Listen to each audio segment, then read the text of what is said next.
It has been said that magical lands really do exist. That there are places where the stars come to life at night, where the wind has a voice, animals can speak, and fairies adorn the night sky.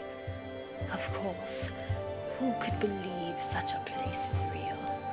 And so it was always spoke of as stories, and over time they became nothing more than simple fairy tales. People may believe what they wish, but I have seen it, and this story is no fairy tale. It is a memory, and it began once upon a time, in a land not so far away, but as near to you and me as a grain of sand. For one can travel to this land on the day when the sun and moon are one, and at the place where the sea kisses the sands, there you shall find it, beneath the ocean, yet above the sky, within the air, yet not of this earth, lies the treasured Eldalotta in all its splendor. Dragons encircle majestic mountains, and enchanted forests bear the sound of whispering trees. Sprawling blankets of flowers dance in the sunlight, and raging seas come to life with mystical creatures. Eldalotta was a beautiful land, and it possessed many brave men who risked their lives to protect its borders from those who wished ill upon its people. Little did they know that the greatest threat was already within the land. Prince Coyote was the only son of King Belchalot and heir to the throne of Eldalotta. The prince grew up with everything he could want and was gifted with the sword. He had everything, yet his heart was cold and barren. It possessed no love, only an addiction to itself and to power. The prince fell into the snares of vanity. He wanted to be the only royal in the land, to the point that he saw his own parents as rivals, and so he turned against them and summoned the great dragon called Oncer to take his parents as slaves in exchange for the throne and the power to rule the land using the force of dragon fire. A bitter darkness fell over the kingdom, and all were at his ruthless mercy. Fire and force were used brutally if anyone disobeyed the king. Eldalotta became as cold and barren as King Coyote's heart. The young king had become consumed with power, yet he understood that without the force of dragon fire, he would have no loyalties but himself. For who could love a man who only loved himself? And so he lived in the silence of this knowledge, suppressed by the power of his brutality, and fearful each day of the torment his conscience might bring if it should ever awaken. All in the land lost hope in him, and in any possibility of a better future, except for one. All of my days I feel much in the good, but our king can possess. I'm sure he cannot be a terrible man, forever nor permanent. Kindness must dwell somewhere, for once he was just a boy. Perhaps he can learn and change his ways, restore what was lost to us. Perhaps he can learn and change his ways, restore his heart back to God. Her name was Scarlet, born to a simple miller. Long ago, her mother was taken as a slave to the dragons because she refused to bow before the new king. The great dragon took her, and along with the king and queen, chained her atop the highest mountain to mine for gems that so consumed the hearts of the dragons. Scarlet was an outcast by all who knew her because of the pity she showed toward the king. How can you show pity upon the king? You of all people should want his head. My father raised me to be gentle and kind. I yearn only for the good in every person. I will never lose hope that even the darkest heart could change and show love. My mother stood up for what is right, and I will do the same, for love is always the right path. Hatred will never fill your heart, but love and hope, those are things to build a future on. Immediately upon these words, the hateful woman turned into a beautiful lady with a long flowing gown made of pearl. Scarlet, I am Queen Marina, Lady of Pearl. Long ago our lands were kindred spirits, but we fear that your king will soon wish to overtake our land and subject us to the same brutality he has shown you. Some of our citizens have already noticed dragons of Eldalotta coming close to our borders. In our legends, there was a prophecy that one would be born who would possess the only hope for the peace and harmony between our lands. I had to be certain that your heart was convicted of its beliefs, and I see now that your desire to see the good in others is genuine, even when you would have every reason to become bitter and vengeful. Because you are truly selfless and your heart is pure, you are our only hope to change the heart of your king and ensure peace back to Eldalotta and our dear Pearl. But how am I to carry out this task? The king lives each day alone in his misery. He has forbidden commoners from approaching him. Today, when the sun and moon become one at the great eclipse, I have the power to send you and King Coyote to another land called Earth for 3 days. In that place, there will be no magic. There are no dragons. You and the king will be equal, nothing more than 2 creatures surviving in a strange land. If he can learn to love something more than himself and his power, then there will be hope for the futures of Eldalotta and Pearl. But if he does not change over these days, the prophecy reveals that all will be hopeless, and we will be subject to his brutality for years to come. I shall go at once, my lady. I will do all I can for our sake and for his.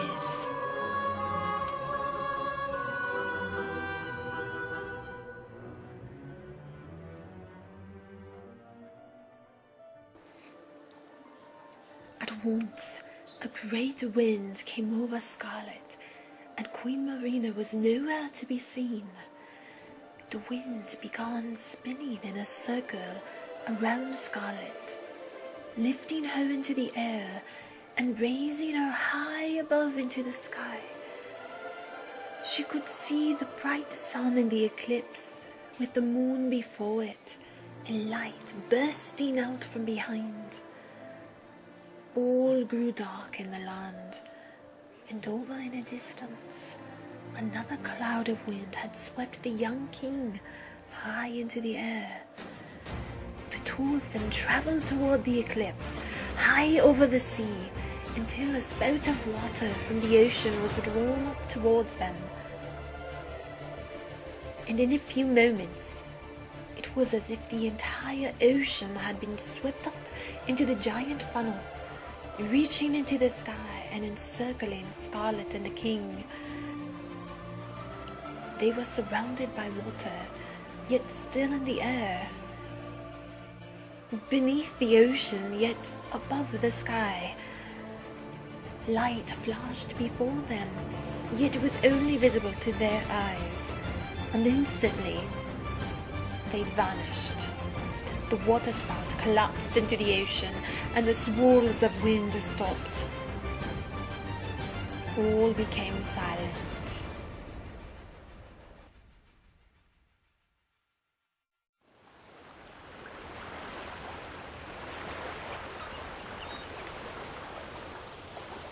Scarlet looked up. She was lying in wet sand, with waves of water rushing over her body. King Coyote was nearby, but something looked different about him. Scarlet pulled herself up and walked toward him. "My lord, are you all right?" The king climbed to his feet and looked at Scarlet with confusion. "Do you want to tell me what has just happened? Or should I summon the great dragon and have you exiled to the mountain?" "Sire, please. My gosh, look at yourself. Why, you're a boy. You can't be more than 18. Are you mad, little girl?" "Little girl?" Scarlet peered in the water to see her reflection. "I'm a child. I can't be more than 10 years old. And you, your majesty, you look about the same age as when you took the throne. I was just a young girl then, about 10, about how I look now." Enough! I don't know who you are or what kind of magic you've done, but I demand you undo it at once, you little witch! My lord, forgive me. It was not I who used this magic. As you can see, we are not in Eldalotta anymore. We are fulfilling a prophecy, my lord. In this land there is no magic. No one knows that. This is ridiculous. I demand an explanation at once. "Sire, I am giving you an explanation. Nobody here knows you're a king. In this land we are no more than a simple boy and girl lost on the beach. There are no dragons, and we have no magic, and you have no authority over anyone. It's just you and me together in this place." Ha! I refuse to be seen in public with you, commoner. You are nothing but filth. It's your fault that we're here, and you are going to get us home. When we are back in Eldalotta, mark my word, you can join the other slaves atop of the mountain. At that, the young king walked away and towards what looked like a town. Scarlet ignored the king's insults and followed quickly behind him. The village was bustling with activity. Merchants of all kinds abounded. People were in the streets wearing colorful robes or long flowing silks. "Sire, this place is magnificent. They may not have magic here, but it is magical." King Coyote did not reply. He simply walked on. "My lord, look!" Scarlet grabbed the king's arm and pointed nearby. "I think those people are getting married. We've stumbled upon a wedding. They look so happy. All of them, look. The entire town is celebrating their love." Before the words came out of her mouth, music abounded in the street and every person began dancing and singing.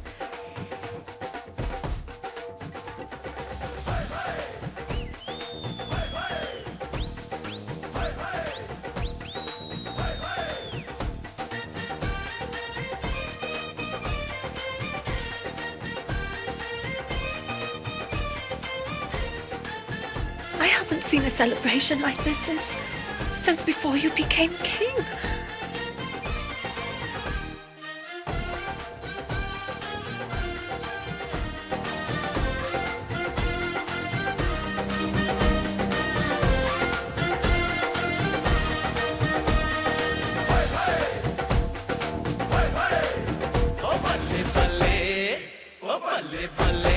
Sonia दे रंग देख लो बिना door तो उड़ती पतंग देख लो कुड़िया कुड़िया तिखिया छुरिया कुड़िया कुड़िया तिखिया छुरिया कुड़िया जामन हदना आवन।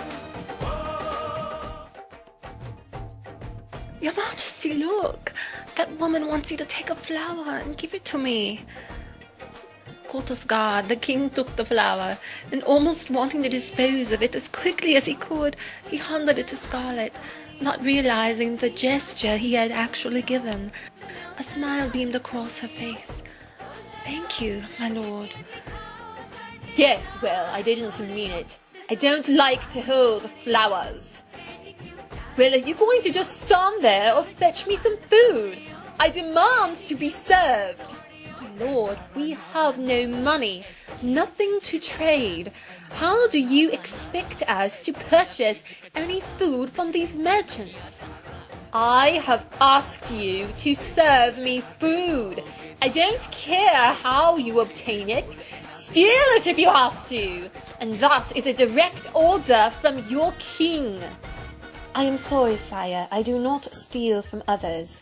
It goes against my ethics. Ethics? You dare to tell me about ethics? We are in this strange land without food or water thanks to you. We don't even know if there's a currency in this land to purchase food. We might very well starve or be murdered if that fortunate day even comes. And you dare preach to me, your king, about ethics. Do I look like I care about your ethics? No, my lord, you don't. You only care about yourself. Hearing that, the king fumed with anger and grabbed an orange off one of the merchant's tables. Scarlet gasped, "My lord, what have you done?" At once a voice thundered out of nowhere, "Kill him!" King Coyote looked at Scarlet. "Run, my lord!" And the two of them began running as fast as they could. Villagers from the wedding were still dancing and singing in the streets, but the king and Scarlet quickly forgot about the festivities. Their only reality became to run with their lives, under tables, through bushes, behind buildings. They simply ran as if they were one body and mind.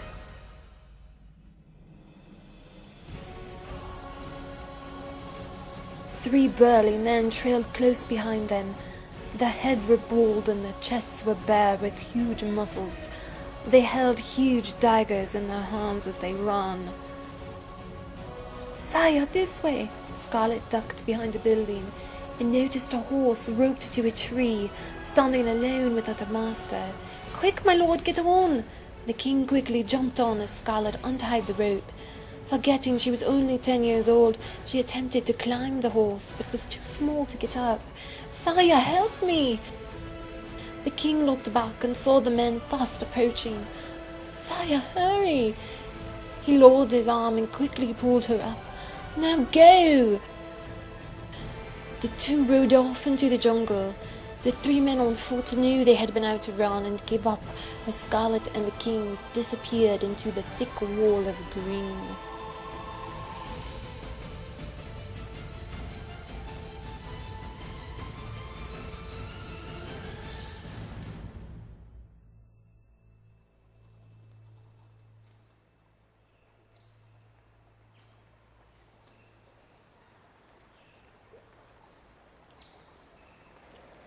"I think we lost them, sire.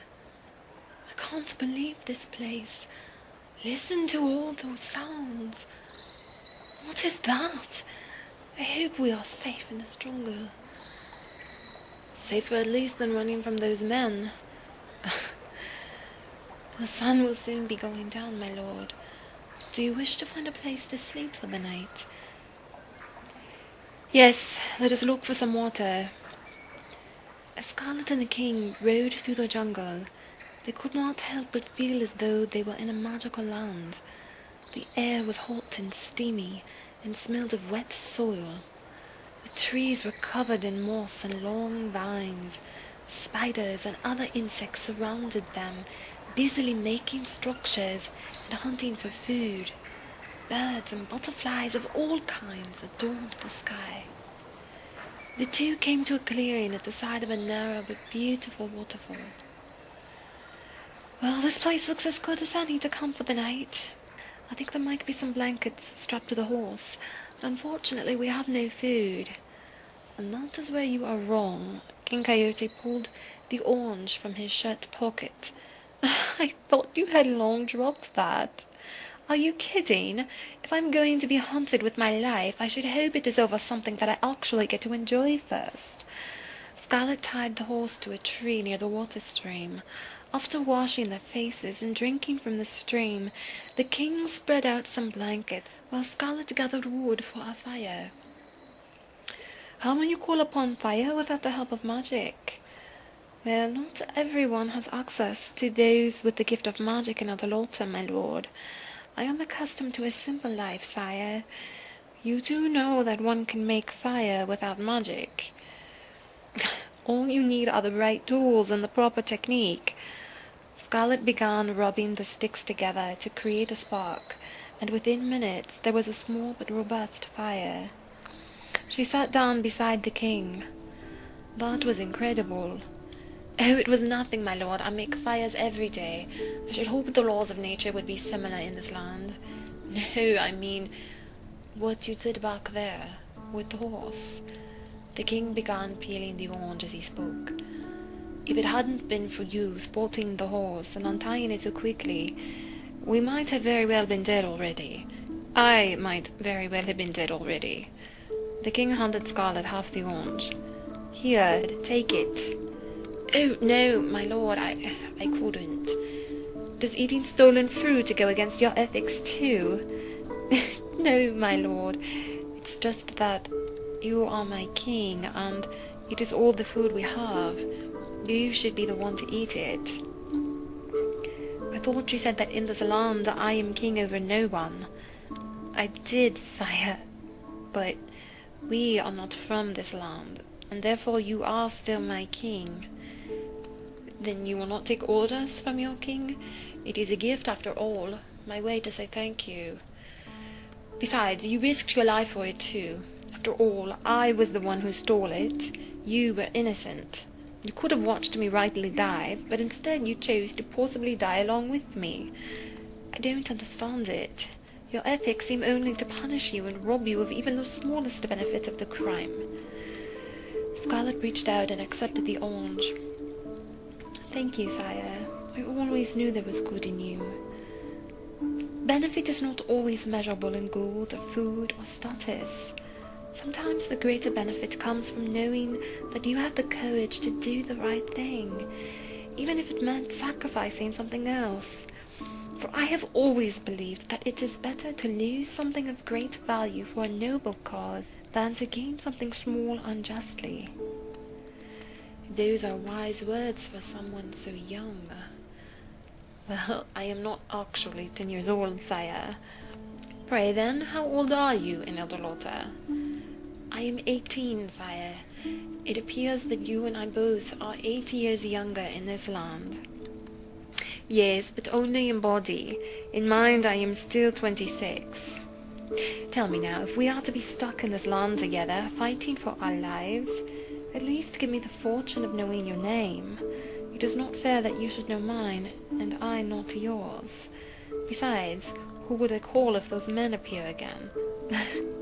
My name is Scarlet, sire. Scarlet. And will you stop calling me sire every time you open your mouth? It is getting rather annoying. I thought you liked to be called sire, my lord. Isn't that one of the enjoyments of being king? People call you by your title. Can I tell you something? For some reason I feel as though I can trust you. Maybe it's your crazy ethics that make it so. I know the kingdom despises me. People do not call me sire the way you do. They look at me with fear in their eyes. No one has ever looked at me the way you do. And how exactly is that? You look at me like I am a person. Others look at me as if I am a beast. Sire, my lord, they look at you that way because you treat them brutally. You know what flashed through my mind when we were on the horse earlier? At first I thought this land was very different from Eldalotta. I thought it had a certain magic about it. But after running for our lives over an orange, I realized it is not much different from Eldalotta. The slightest deviation from the law yielded a penalty of brutality and force beyond what the crime deserves. This is a city of control and power, much like the way your throne has ruled. Well, I can't just change everything now. And why not? It's not that easy, Scarlet. You have all these noble ideas, but sometimes people are just not as good as you in upholding those ideas. Scarlet reached out and touched the king's hand. I have always believed in you. I never doubted your capacity to change. Look, here we are having this discussion. A few hours ago on the beach, you practically wanted my head. Lots can change in a small time. Why do I get the feeling that we have met before? Well, we do all come from the same kingdom, my lord. I'm sure you have seen me in the town square. No, it's not that. It's more personal than that. I'm sure I just look like someone you know. Children often look quite similar. Tell me about your family then. Your friends? Any lover? All those who wait for you back home? I live with my father. He is a miller. He is all I have. And what happened to your mother? Scarlet looked in his eyes. You really don't remember, do you? So we have met then. Yes, we have. Well, tell me. On the day you took the throne, you were in the town square, and all bowed down to you, except one, my mother.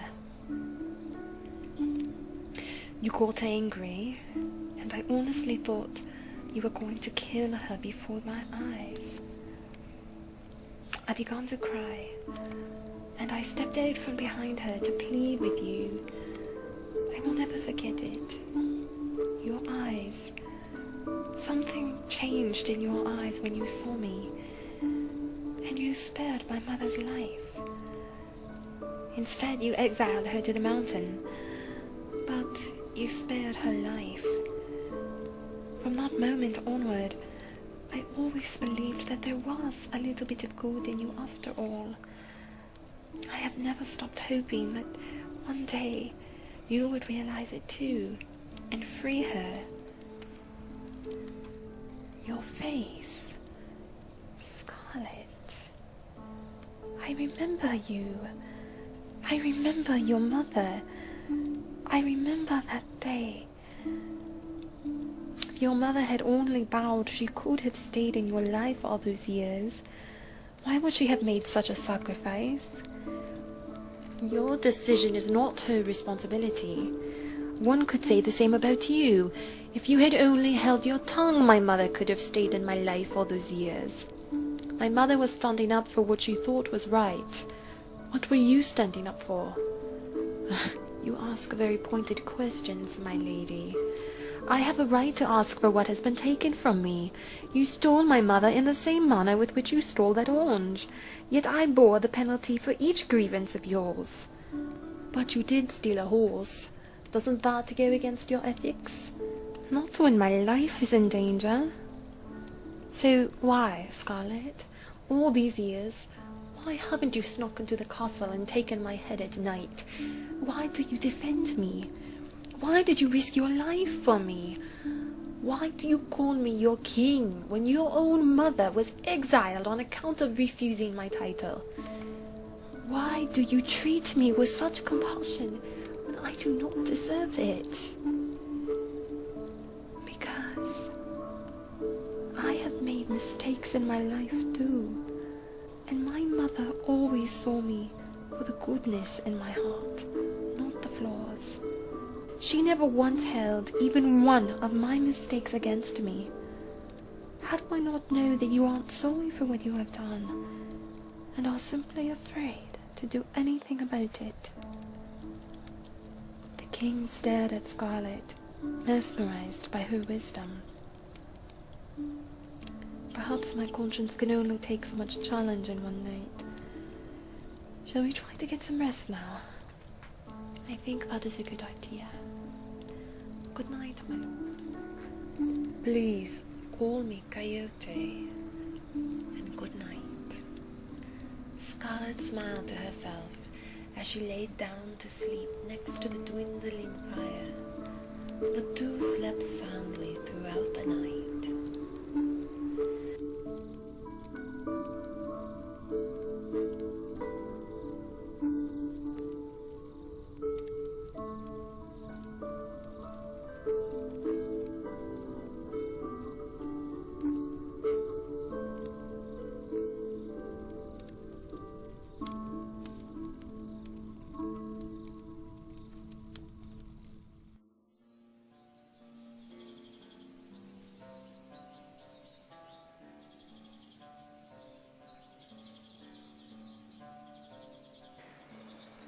The bright Indian sun shone warmly on King Coyote's face.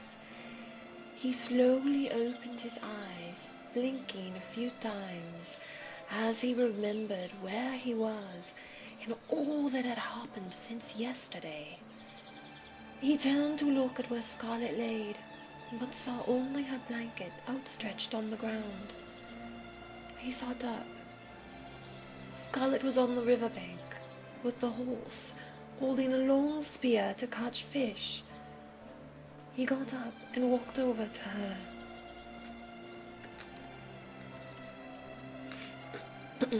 Good morning, Scarlet.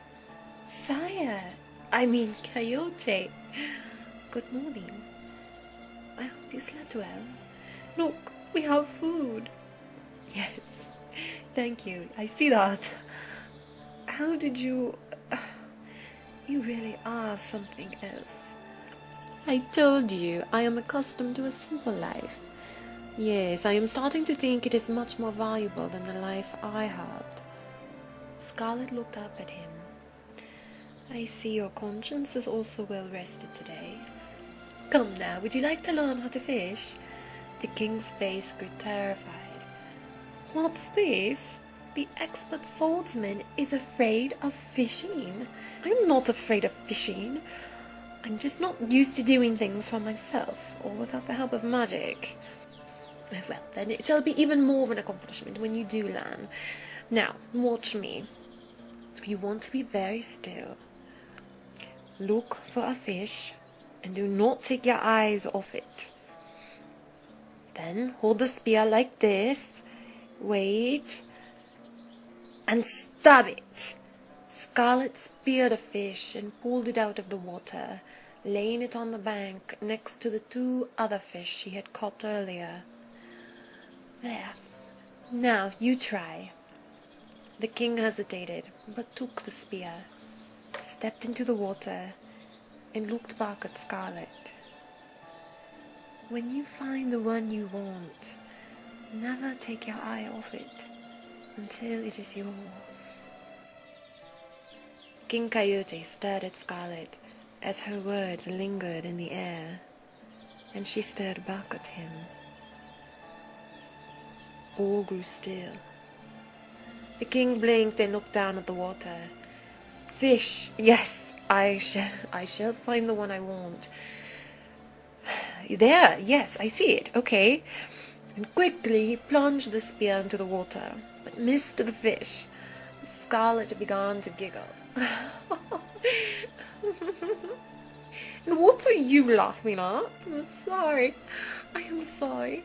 I cannot help it. You fish like a girl. Yes, well, maybe it's because I've never imagined I would be learning to fish from a 10-year-old girl. This is really quite a sight. Come, I will get the fire started so we can eat. Wait, will you teach me that trick? How to make the fire? Oh, of course. Scarlet gathered some small branches and sat down beside the king next to the ashes from the night before.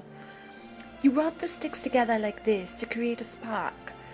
All you need is one spark to create a blazing fire. You try it. The king took the sticks and attempted to rub them, but nothing happened. No, not like that. Here, let me help you.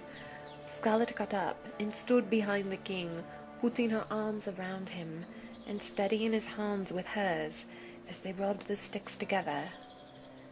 Soon a fire was quickly ablaze. You see, all it takes is one spark. The king looked down and whispered to himself.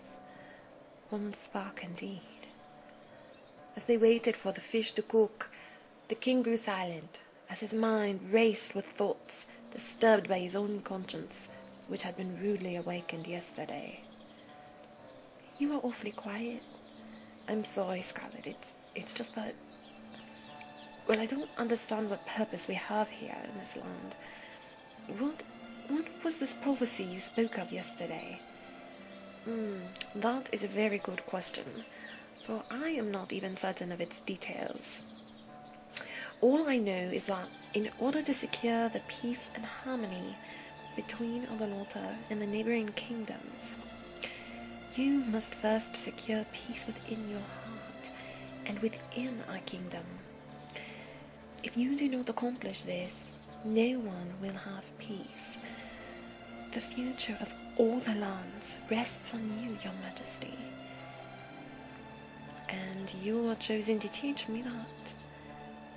I chose to come here of my own will. I have no power over your heart or your mind. All I can do is hope in you and support you in whatever way I can. The king looked up at Scarlet. You have more power over my heart than you think. Scarlet looked down and smiled. I'm just a child. Scarlet, my eyes may see you as a child, but I cannot help but think of you as a lady. Scarlet's face grew warm. Oh, the fish! Scarlet quickly grabbed the fish out of the fire and laid them on a stone. I hope you like your fish crispy, but they are rather well done. You know, this is the best tasting food I have had in a long time. That's because it's the only food you've had in a long time.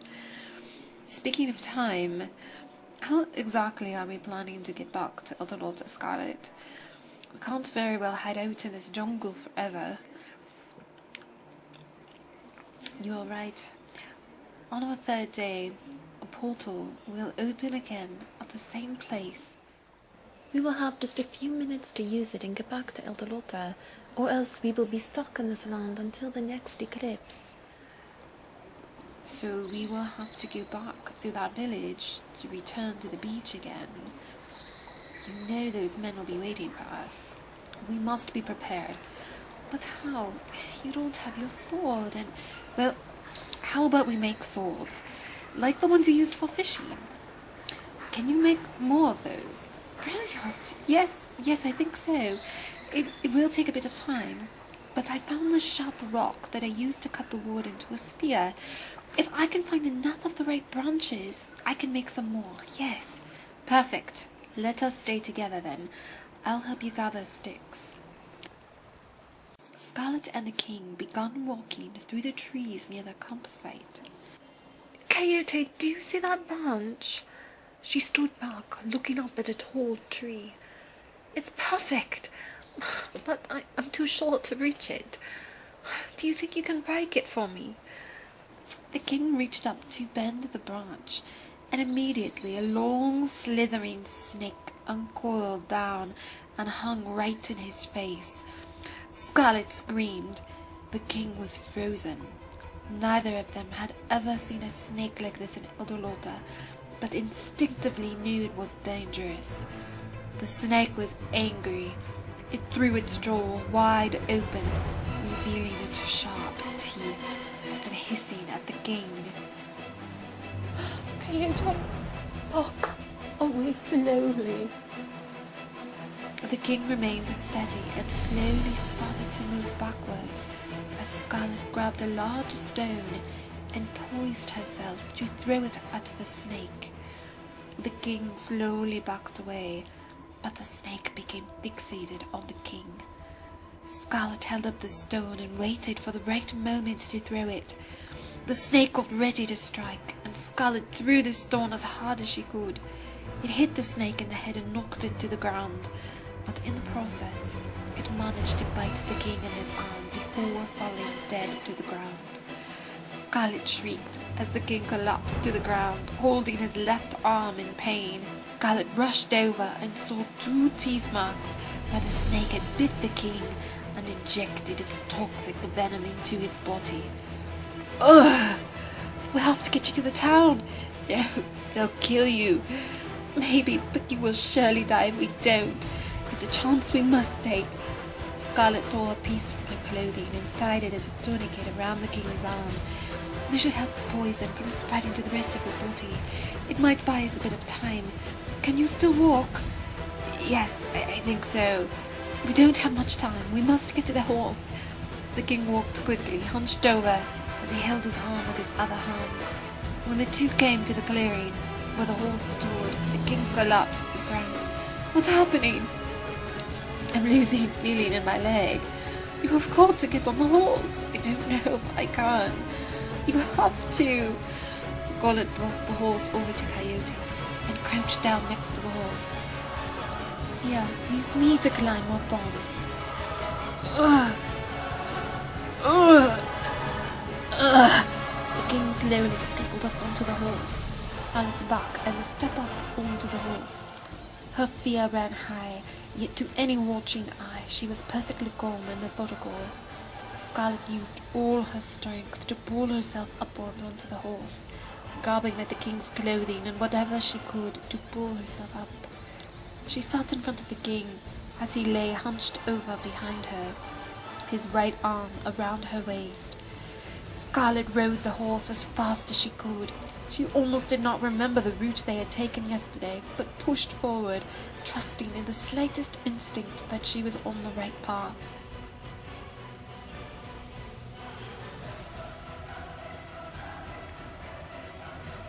Within minutes, the 2 burst forth from the jungle into the village. Scarlet stayed low on the horse, so no one could recognize her.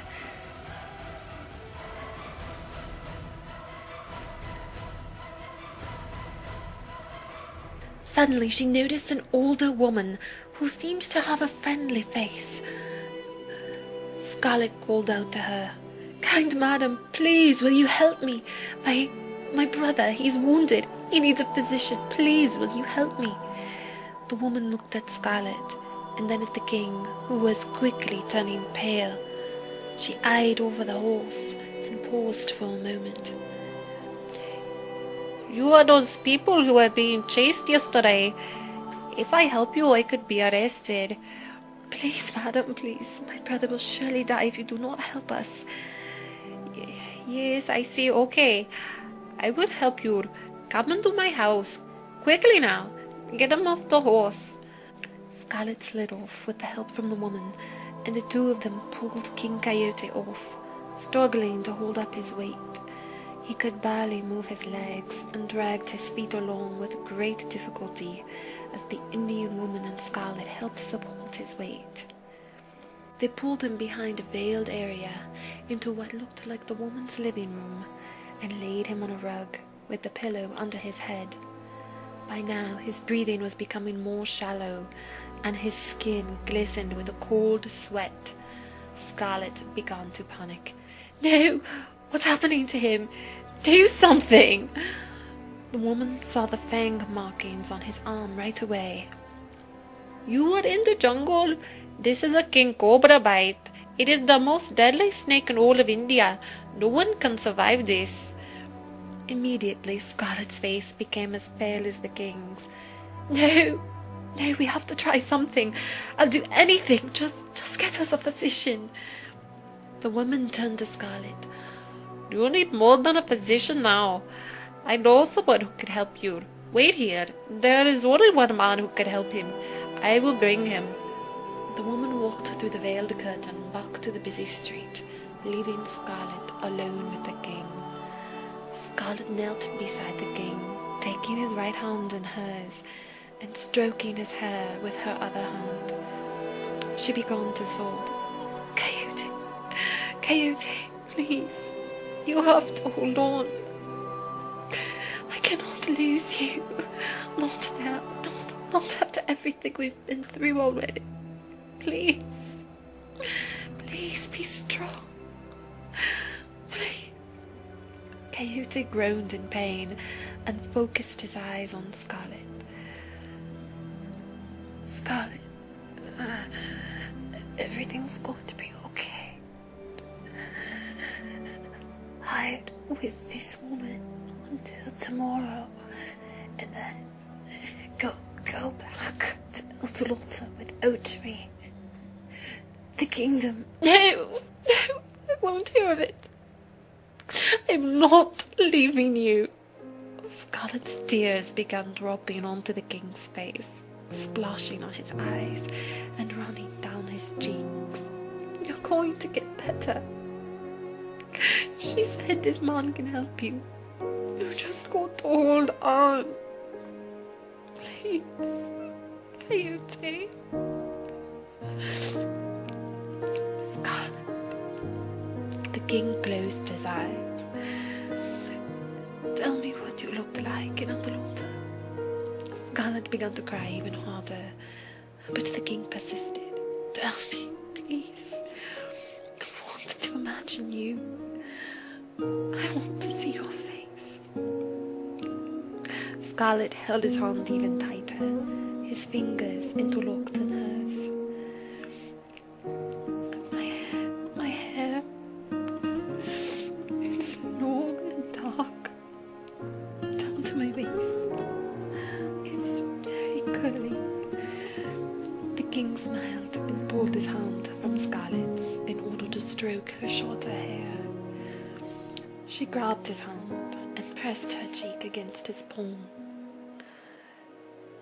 I see you in my mind. You're beautiful. He opened his eyes and looked deeply into Scarlet's eyes. I am sorry. I'm sorry for all the pain I ever caused you. I should never have sent your mother atop the mountain. I am sorry, Scarlet. I was wicked and selfish. I deserve to die. I do not deserve your love. Scarlet rapidly stroked his hair and his cheek. Shh, don't say that. I know you're sorry. I always knew you were. I could see it in your eyes. You deserve another chance. Please, please, don't die. Please. At that, Scarlet laid her head on his chest and sobbed. He's in here. Scarlet looked up. The Indian woman had returned with the man she spoke of. This is Jafara. He's the only man who can heal snake wound. The man was elderly with wise eyes. Scarlet felt as though she had seen this man before, but could not place him in her mind. He knelt before the king and examined the wounds. He is going fast. Soon he will lose consciousness. There is only one thing that can save him now. He pulled a small vial of orange liquid from his pocket. Please, give it to him. He will pay you anything. The man ignored Scarlet and turned to Coyote. He leaned close and spoke very deliberately to the king. This is the only vial I have. It was meant for a woman whose baby is also very sick and died. If I give this vial to you, the baby will die. If I give it to the baby, you will die. I was on my way to deliver this to the baby when Ashani stopped me in the street. Now you bear the burden of the decision. Who shall get this healing liquid? Scarlet gaped, horrified at the dilemma, as each precious moment of King Coyote's life slipped away. She buried her face in her hands and lowered her head to the floor as she wept. The king blinked back tears as he realized the weight of this decision. He looked at the vial and almost grabbed it from Jafara's hands. He heard Scarlet's sobs, and the echo of her voice rang in his ears. It goes against my ethics. Tears began sliding out of his eyes. He turned his eyes to Scarlet and touched her hair. She looked up at him, and he caressed her cheek. All these years, I served no one but myself and robbed others of life. Now is my chance to give someone a life. Scarlet, thank you for finally teaching me love. Don't let others remember me for the beast I once was. Help them remember me in this way. He then turned to the man, saying with a weak voice, "Go, spare the baby. This is my chance to die, so that someone else might live." Very well. The merchant stepped behind the curtain into the street. Scarlet threw herself on the king's chest and wept bitterly. No, no.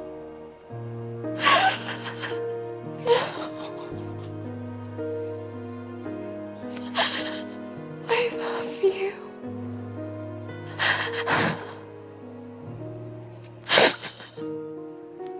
All of a sudden, Jafar returned. He knelt down beside the king. Scarlet looked up, surprised as Jafar spoke. My lord, today you have shown great mercy and selflessness in sacrificing your life for that of a baby, a child whom you have no proof even exists. You were willing to give your life for this innocent one on nothing more than my word. I have not seen charity like this in my life. This liquid is very powerful. It is not meant for anyone. I had to be certain you were deserving of such a gift. It is my life's work. I had to test you to see if your heart was generous enough to be worthy of such a gift. And honestly, I have never seen someone as selfless as you. Here, drink this. You have earned it. Jafar pulled a cork from the top of the vial and poured the liquid into Coyote's mouth. Scarlet held her breath. A few minutes passed.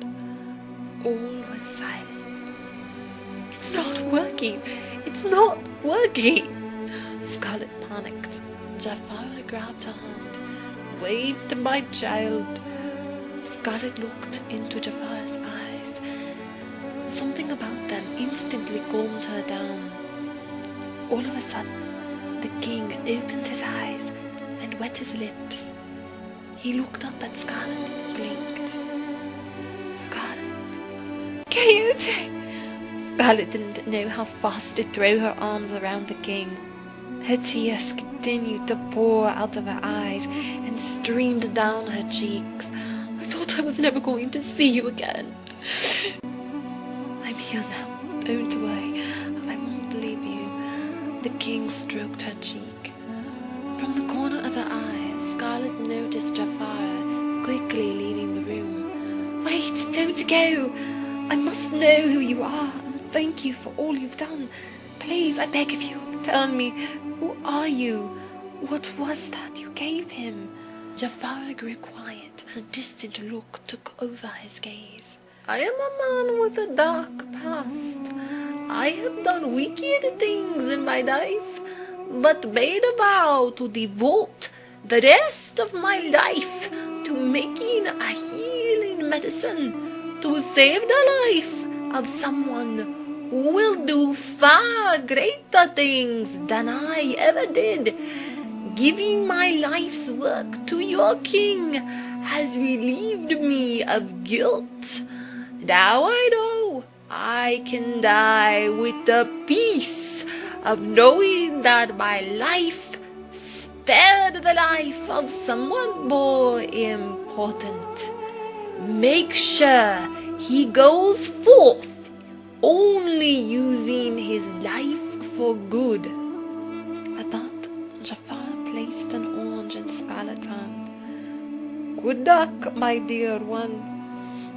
Jafar turned and left behind the side of the building. Scarlet looked down at the orange. Wait! How did you know he was a king? She rushed to turn the corner, but Jafar was nowhere in sight. He had vanished. Scarlet walked back behind the veiled curtain into Ashani's home. King Coyote was standing up and pulling the tourniquet off his arm. The fang marks had disappeared from his arm. He looked up at Scarlet. She stared back at him. Ashani stood watching them. Your family affection is very strange in your country. Scarlet and the king both chuckled, smiling shyly as they looked down at the ground. Would the two of you like to stay the night? I cannot offer you much, but I have some blankets and more pillows. You are welcome to sleep right here on the floor. The king turned to Ashani and bowed slightly. Thank you for your generosity. We would be honored to stay with you this night. First, you shall have a meal. Ashani turned toward her kitchen area and began to prepare food. May we help you, Madam Ashani? Oh no, you have been through death and life today. I am happy to have my humble life. It is a joy for me to cook. Please rest a while and enjoy the gift of life Jafar has given you. Scarlet and the king savored every moment together and enjoyed the heartiest meal they had eaten since they left Eldalotta. Finally, the sun began to sink slowly in the sky, creating a canvas of the most vivid colors of orange and pink streaming in through the window in Ashani's home. You two will be comfortable here? My room is upstairs if you need me. Thank you, yes. This is more than we could have hoped for. Scarlet and the king stretched out blankets and pillows on the floor. They lay down on their backs, with the tops of their heads touching each other. I honestly thought I was going to lose you today. King Coyote reached his hand over his head in the air. Scarlet lifted her arm up to meet his, and the two held hands together in the air over their heads. I'm here now, Scarlet. You have me forever. Coyote, yes, my lady. Before Jafar left, I spoke to him. I asked him who he was, and what was in the healing liquid he had given you. He told me that the life he had lived, he told me that he had lived a life of wickedness, and that he wanted only to spend the rest of his days creating a healing liquid that would one day save the lives of many through one honorable person. It was the strangest thing. He called you a king, and then before he left, he handed me this. Scarlet rolled onto her stomach to face the king, who also turned over. She pulled the orange from her pocket. An orange? I know. How could he have possibly known the significance of such a thing for us, if he wasn't? You had to have been the merchant from yesterday, the one who you stole the orange from. I just don't understand how he could have possibly known you are king. I only told Ashani that you are my brother. And then, do you know what the strangest part was? I told her to follow him around the corner, and he vanished. Maybe there is some simple explanation for this. Maybe he just heard you call me sire before, when I took the orange. Maybe. But I couldn't help but feel like I knew him. It was the strangest feeling. Well, whoever he is, he obviously wanted to be mysterious for a reason. So maybe we should honor his wishes. Scarlet looked into the king's eyes. Now it is you who has the wise words. And that is because I've been with you these past days. Part of me almost doesn't want to return to Eldalotta. When we go back, everything will be different. The people will not accept me. Scarlet looked down. Can I tell you a secret? Of course, anything. I am not accepted in Eldalotta either. Others scorn me as well. They treat me like I'm a traitor for having hoped in you all these years. The king brushed a piece of hair behind Scarlet's ear. All these years, you were scorned from my account. I could kiss you now, if you want, my sister. Scarlet laughed and pressed her forehead against the king's. I wouldn't change a single decision I had made about you in my life. Coyote. Scarlet closed her eyes and inhaled deeply. Don't worry about the kingdom. Things are different now, and you have me. I will not leave your side. The king smiled.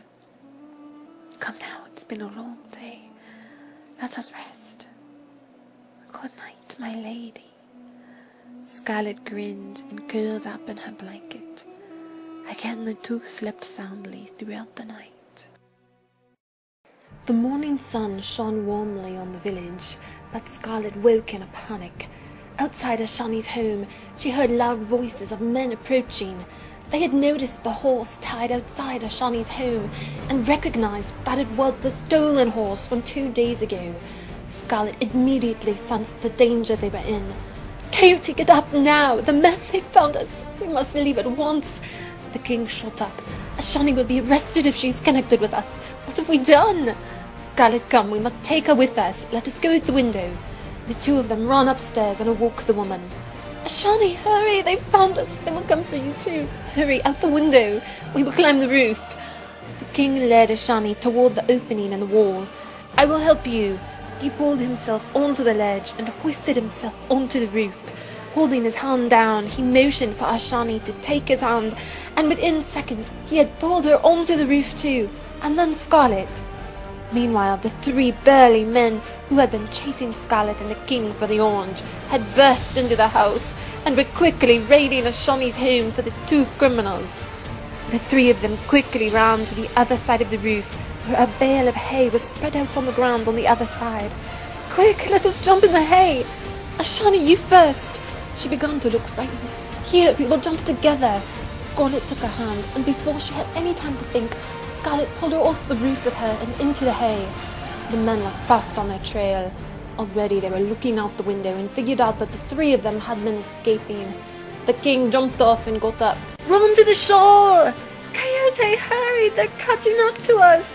Right as the words left her mouth, the orange fell out of Scarlet's pocket, causing her to trip and fall to the ground. The king and Ashani kept running, for they did not realize Scarlet had fallen. Coyote, help! Scarlet tried to get up. The king turned and began to run back. The men picked up their speed and grabbed Scarlet by the arms. Scarlet screamed, kicking her legs as furiously as she could. Scarlet, no! The king ran back. Ashani stopped and turned back as well. Coyote! One of the men put his thick hand over Scarlet's mouth. She squealed and continued kicking her feet in the air as the man tried to drag her back. She was small enough that one of the men could hold her by himself, while the other 2 approached Coyote and Ashani. The king kicked the orange toward the men. You have your stolen fruit. There, we have repaid what does not belong to us.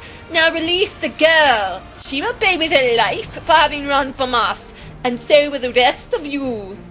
The 2 men sneered at the king and Ashani and pulled their daggers from their hips. One of the men who was nearest to the king thrust his dagger forward.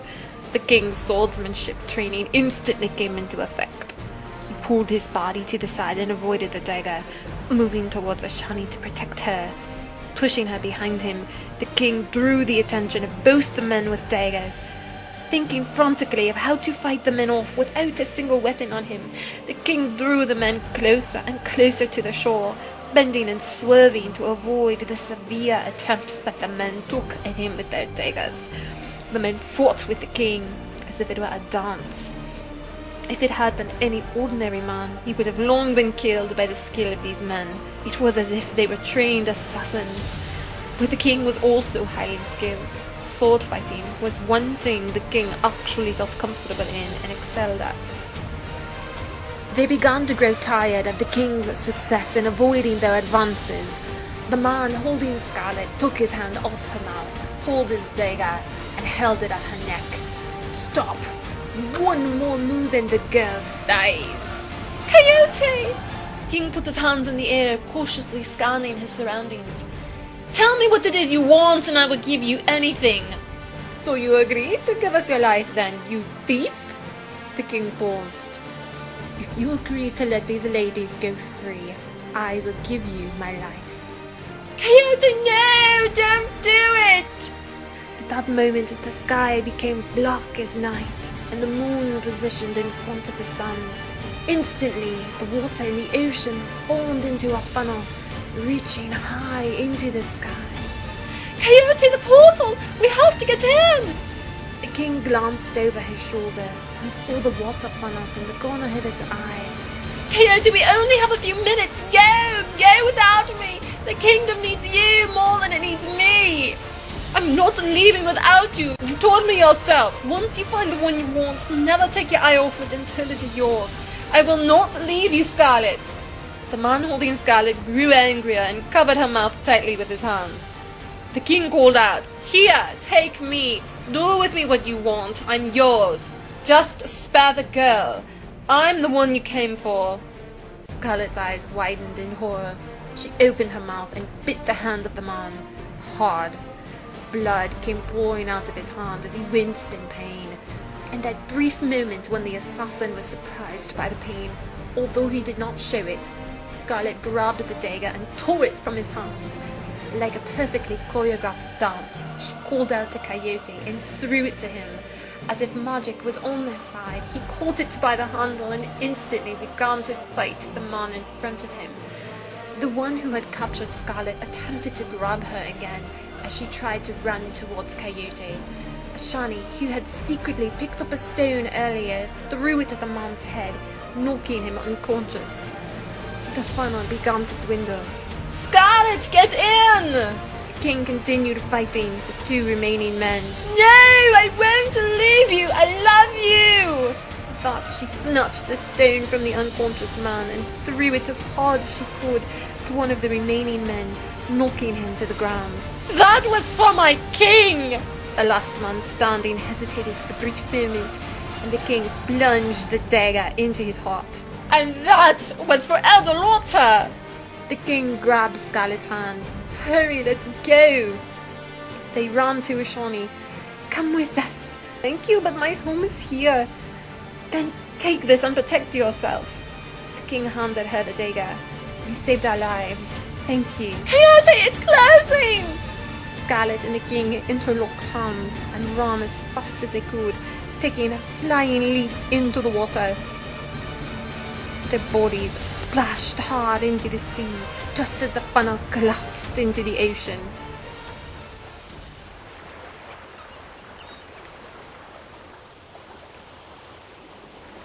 No! We can't have missed it! Scarlet and the king stared at each other in shock as they sat afloat in the water. The two swam back to the shore, where the bodies of the three assassins laid in the sand. Where's Shani? She's nowhere in sight. It's as if she just vanished. Kate, I never thought I would long so much for Eldalotta. Now we've lost our chance. I failed the kingdom. Now I'm stuck as a woman in love, trapped in the body of a child. Scarlet stood facing the king, one foot in the water and the other on the sand. He held her tight against his chest as she cried in his arms.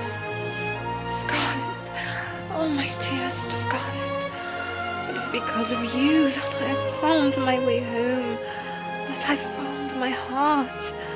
How could you ever say that you have failed? The king knelt in the water before her, looked into her eyes.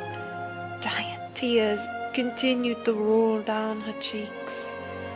The king stroked her small cheek with the back of his hand. I love you, Scarlet.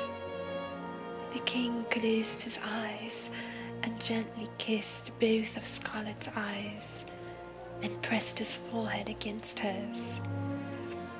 Immediately all grew dark in the land, and a cloud of wind encircled Scarlet and the king, raising them high into the air. A new funnel of water began to form, and soon reached high into the sky, swirling around Scarlet and the king. A light flashed, and they vanished into the funnel. All was silent once again.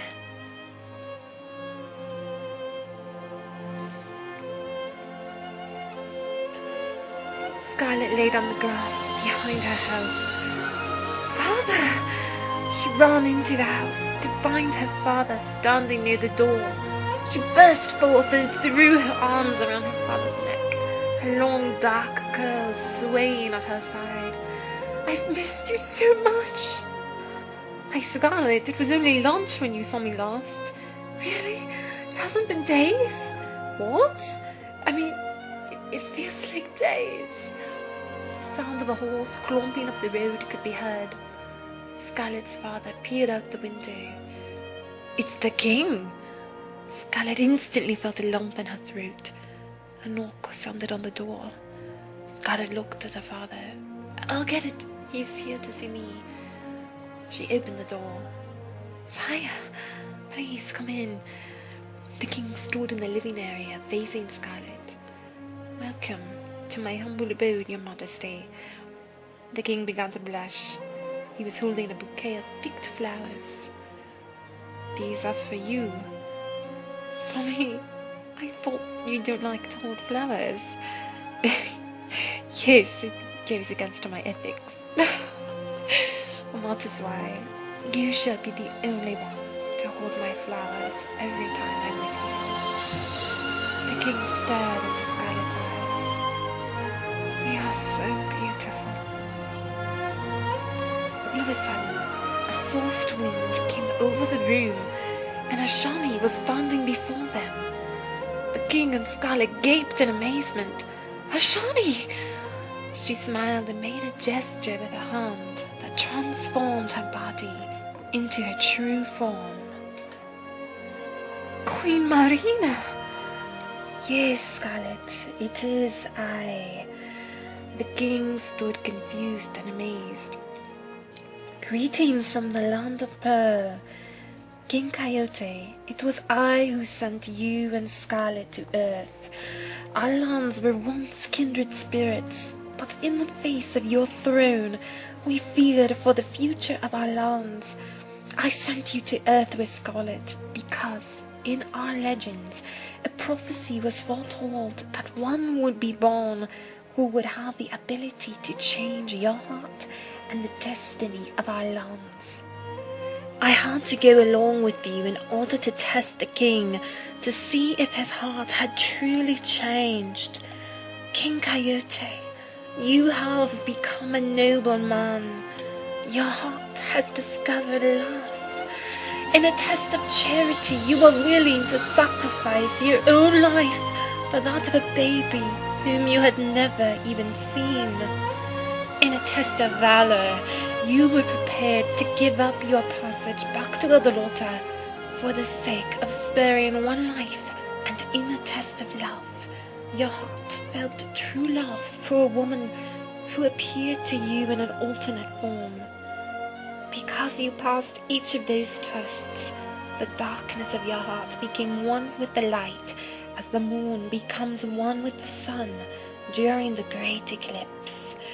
When you stood at the place where the sea kisses the sand, and then kissed your one true love, you had the power to open your own portal and return you and Scarlet to Eldalotta. Queen Marina held out the dagger. This dagger symbolizes your valor. I will now enchant it so that it will wield a powerful magic to help you on your future journeys. Your task as king has just begun. Now you must prove to your kingdom what you have proved to Scarlet and myself. This dagger is the only weapon that can kill the great dragon Wonsa and rescue those slaves atop the mountain. The queen laid the dagger in her hands and closed her eyes as she enchanted it with a great power. Ithmwa ithke othamana inoha. She opened her eyes and presented the dagger to the king. He bowed his head and gently lifted the dagger from her hands and put it in the belt on his waist. By accepting this dagger, I vow to use it only for good, even if it means sacrificing my life for Eldalotta. The king looked at Scarlet and smiled slightly, for someone very wise once told me that it is better to sacrifice something great for a noble cause than to gain something small unjustly. Queen Marina smiled and turned to Scarlet. As a gift from my people, we wish to present to you with this pearl as a token of our gratitude for always believing in love and showing the courage to wait for it. The queen extended her hand and revealed a golden necklace with a single pearl the size of a large grape at the end of the chain. She breathed on it before giving it to Scarlet. This is an enchanted pearl. Wear it close to your heart. Whatever your heart seeks, it will show you the way. But beware, the dragons will covet it as they do all precious gems. If you are ever in their presence, do not let them see it, for in the wrong hands, a pearl of heart can be used for great illusions to twist the hearts of many. But in the hands of goodness, it can be used to persuade even the hardest hearts to love and show mercy. Thank you, my lady. I will protect it with my life. Very well, I shall leave you now. But if you ever require my assistance in time of great trial, hold the dagger or the necklace close to your heart, close your eyes, and wish for me. Because your gifts have been enchanted by the magic of pearl, they will summon me, and I shall come to your aid. With that, the soft wind returned, and the queen vanished.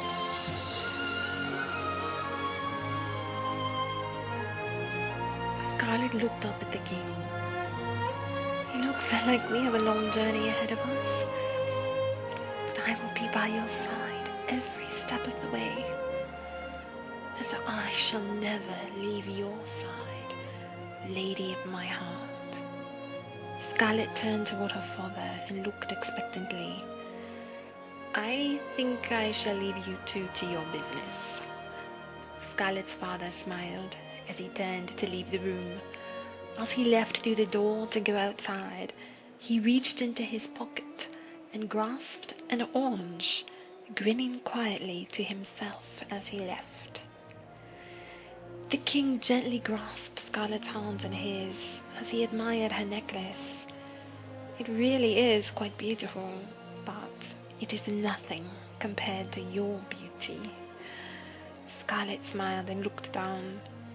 The king touched her chin with his fingers and lifted her head back up, staring deeply into her eyes.